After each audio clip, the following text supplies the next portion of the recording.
Hello, everybody. Thanks for tuning in. It's good to be here on Facebook Live today with this exciting news. My first post on Elephant Journal has gone live, and if you've never read anything in Elephant Journal, it's kind of a big deal in like the mindfulness and wellness community.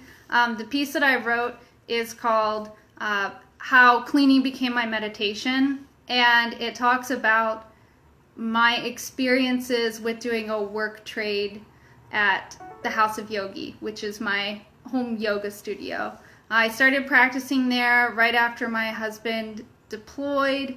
I was kind of lost, and also I had just started freelance writing, and breaking into this biz is kind of tough sometimes, so I didn't have a load of cash on me, but the studio was nice enough to let me do this work trade thing. So I basically got the chance to clean the studio and do some check-ins in exchange for free yoga. This was a huge opportunity, and I'm immensely grateful for it. And so I wanted to write this article just to kind of acknowledge that a lot of the people who you see working at the front desks at yoga studios, they're working under this kind of arrangement, but it's really a magical thing because I think it makes yoga more accessible to people. Like, there's no way I could have done all the things that I did without that. So I wanted to honor that in the article, but also talk about this transformation that happened within me as I started doing the work. So I don't particularly like cleaning. I like my environment being clean. I like pretty things. I like organization. I mean, I read The Life-Changing Magic of Tidying Up by Marie Kondo. And that's it's kind of like funny when you hear her talk about objects. You know, she only keeps things that give her a thrill, but when you boil it down, it is also its own form of mindfulness. So I read that. I have a hard time getting motivated to clean, though, because it's like this battle, this sort of aggressive, like adversarial thing, like it's me against the dog hair. But I noticed when I started cleaning at the studio, it was a different beast altogether. So I did the cleaning gladly because I knew it was gonna set me up to do some awesome yoga and like find my bliss later. So it was a good trade, but then I started to feel the impact of the practice on myself, and I also started to see how it was affecting the people that would come into the studio, because they'd come in, stressed out from a day of work, and after class, they're blissed out, they're yoga stoned, they're maybe a little bit better than when they came in, if nothing else.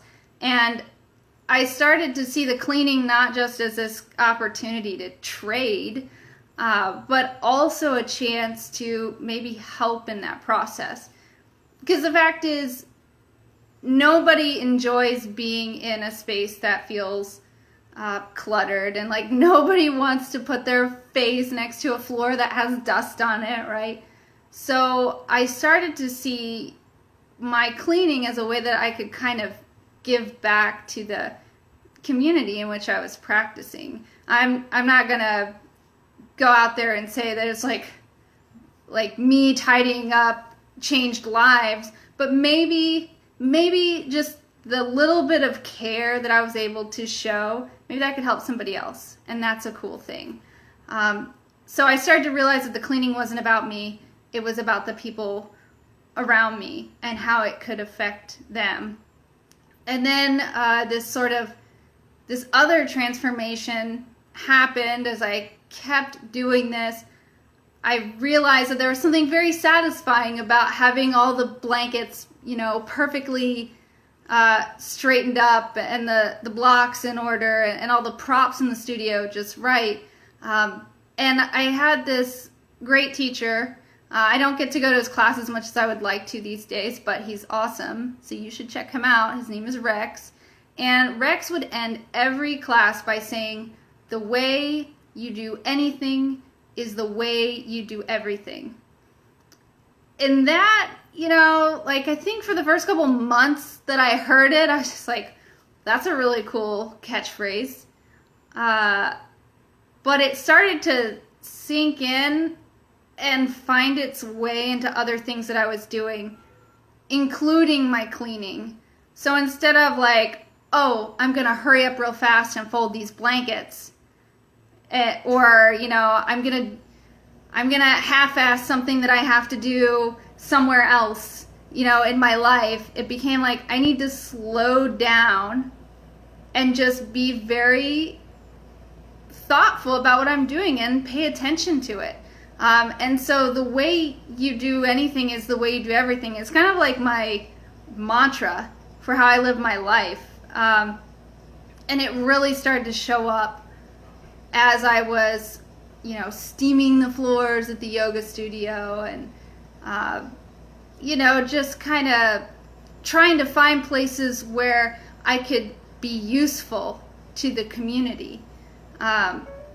So that's what the article's about. It's just talking about that transformation from like doing something as almost like an economic transaction, like I do this, I get yoga, to this is a practice that actually started to change how I looked at the world. And now the challenge is, can I take this cleaning meditation that I have going on at the studio and apply it in my own home? Because I know sometimes I still grumble about like, oh, gotta sweep the dog hair again, gotta scrub the toilet.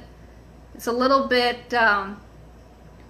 it's kind of a negative way of looking at it. Whereas if I could see it as like, having to sweep dog hair means that I have a dog, and that's like pretty lucky.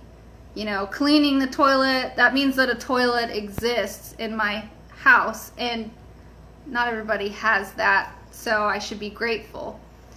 So it's all about being present, being mindful, and recognizing that the actions that we take, even these small things, can impact others.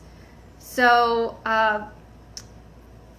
if you're interested in learning more about exactly what I'm talking about, there's a link below to the article. If you want to read more of the stuff that I write, because I write all the time, there's a link to my website. And if you want to practice at the fantastic studio where I practice, or take Rex's class, there's a link for that as well. If you have feedback, comments, questions about the article, let me know. I'm happy to work through things, and I definitely would like to get some more engagement. So thanks for listening, and I hope you have a fantastic rest of your day.